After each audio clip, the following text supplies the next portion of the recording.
Video games are so important to me because they always, like, ever since I was a kid, video games have always been able to, like, reach a part of my soul that just, I don't know, they just resonate with me. It's such a, like, great way of, like, storytelling because as the player, you're supposed to put yourselves into the character's shoes and you're making decisions and you're deciding how to do this and how to do that.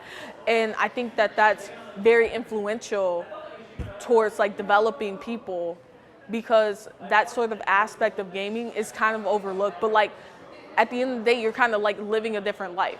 In some cases, most cases, you're living a different life. You're doing different things you wouldn't do normally, and that's allowing you to look at the world differently. And having different outlooks on the world is what really helps us develop more as people. I want to make video games because I want to be able to tell the kind of stories that, like, changed my life when I was growing up, and they're still changing my life as I'm growing up and becoming older and becoming wiser. I want to, like, give other kids, other people, the same feelings that I had, you know, when I first started playing Pokemon Y when I was 12 after begging my parents to let me get it and then buying my own 3DS, or the same feeling I got when I first played Kingdom Hearts 2, or, you know, all these things. Like, these stories make you reflect on life, and I want to have people reflect on a perspective of life that they normally wouldn't reflect on.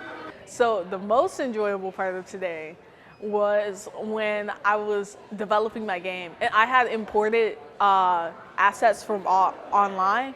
So that means, like, all the assets I was using weren't set up in the engine, and so I was getting very frustrated trying to make the zombies, like, move properly and like die when they get shot at, because it wasn't working, because it wasn't, like, pre-configured. So I had to do it all, not by myself. I had a lot of help from the mentors, but I still, like, kind of had to go down that road, and it seemed, like, very troublesome, and it was, like, super stressful.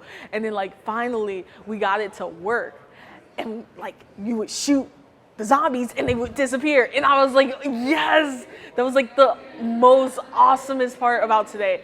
But obviously the least favorite part of it was going through the road of, like, oh my gosh, why isn't this working? This is supposed to work. What do? I don't know what to do. I don't know where to go from here. But again, that's where the mentors come in. They really helped guided me. So even though it was my least favorite part of today, it was still a very fun and very inspirational experience.